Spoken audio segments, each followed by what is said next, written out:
বিছানার এক পাশটা যথারীতি খালি পড়ে আছে। ঘড়ির কাঁটায় তখন রাত 2টো বাজে। অনু জানলার গ্রিল ধরে বাইরে অন্ধকার আকাশের দিকে তাকিয়েছিল।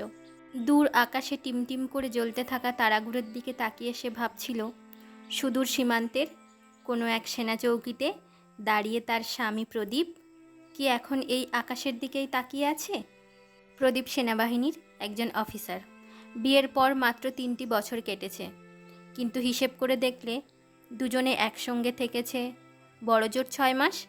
বাকিটা সময় শুধু অপেক্ষা, একাকিত্ব আর বুকের ভেতর এক অজানা আশঙ্কা চেপে বেঁচে থাকা। যখন প্রদীপ বাড়ি আসে, ঘরটা আলোয় আলো হয়ে যায়। তখন মনে হয় পৃথিবীর সবচেয়ে সুখী মানুষ অনু। কিন্তু ছুটির শেষে যেদিন প্রদীপ আবার পিঠে ভারী ব্যাগটা ঝুলিয়ে দরজার সামনে এসে দাঁড়ায়, অনুর মনে হয় তার কলিজাটা কেউ ছিঁড়ে নিয়ে যাচ্ছে। প্রদীপ চলে যাওয়ার পর প্রতিটা দিন যেন এক একটা বছরের মতো কাটে। বিকেলবেলায় যখন পাড়ার অন্য দম্পতিরা একসাথে ঘুরতে বের হয়ে, কিংবা বৃষ্টির দিনে যখন সবার ঘরে খিচুড়ি রান্নার আনন্দ চলে, অনু তখন একা হাতে চায়ের কাপ নিয়ে বারান্দায় এসে বসে। তার ভীষণ কষ্ট হয়, অভিমান হয়। মনে হয় কেন সে আর 10টা সাধারণ মেয়ের মতো একজন সাধারণ মানুষকে ভালোবাসলো না, যে অন্তত প্রতিদিন সন্ধ্যায় বাড়ি ফিরবে। সবচেয়ে কঠিন সময় হলো যখন প্রদীপের পোস্টে নেটওয়ার্ক থাকে না, টানা 4-5 দিন কোনো ফোন আসে না। তখন অনুর বুকের ভেতর তোলপাড় শুরু হয়। টিভির পর্দায় দেশের সীমানায় কোনো অশান্তির খবর দেখলেই হাত পা ঠান্ডা হয়ে আসে তার। গত সপ্তাহে অনুর খুব জ্বর হয়েছিল। মাঝরাতে একা একা যখন সে জলপট্টি দিচ্ছিল, তখন চোখে জল ধরে রাখতে পারেনি।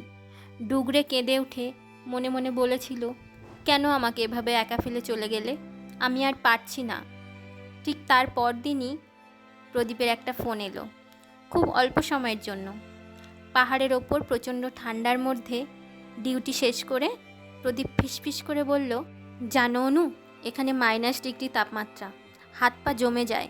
কিন্তু যখনই খুব কষ্ট হয়, আমি পকেট থেকে তোমার ওই হাসি মুখের ছবিটা বের করে দেখি, বুকটা গরমে ভরে ওঠে। আমি জানি তুমি একা আছো, তোমার খুব কষ্ট হচ্ছে, কিন্তু তোমার এই ত্যাগটাই আমাকে দেশের সীমান্তে পাহারা দেওয়ার শক্তি দেয়। তুমি আমার গর্ব অনু। প্রদীপের সেই কথাগুলো অনুর চোখের জল নিমেষেই মুছে দিল। সে বুঝতে পারল, সে কেবল একজন সাধারণ নারী নয়, সে একজন সৈনিকের অর্ধাঙ্গিনী। প্রদীপ যেমন সীমান্তে দাঁড়িয়ে দেশকে পাহারা দিচ্ছে, অনু তেমনি ঘরে থেকে প্রদীপের সংসার আর বিশ্বাসকে পাহারা দিচ্ছে। আজও প্রদীপ বাড়ি নেই। অনুর কষ্টটাও ফুরিয়ে যায়নি, কষ্টটা আগের মতোই আছে, কিন্তু তার সাথে এখন যুক্ত হয়েছে এক বিশাল গর্ব। অনু আলমারি থেকে প্রদীপের জলপাই রঙের অতিরিক্ত ইউনিফর্মটা বের করে বুকে জড়িয়ে ধরল। কাপড়ের সুতোয় এখনও প্রদীপের চেনা গায়ের গন্ধ লেগে আছে। অনু চোখ মুছে হাসল। সে মনে মনে বলল, আমি কাঁদব না প্রদীপ, তোমার ফিরে আসার দিন পর্যন্ত আমি এই কষ্টকে আমার শক্তি বানিয়ে অপেক্ষা করব। তুমি দেশের সীমানা আগলাও, আমি তোমার ঘর আগলে রাখছি।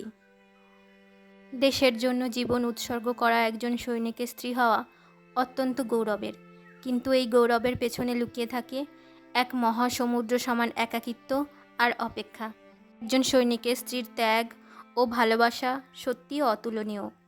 অনুর এই শক্তি আর ধৈর্যকে স্যালুট জানাই। গল্পটি আপনাদের কেমন লাগলো অবশ্যই জানাবেন। ধন্যবাদ।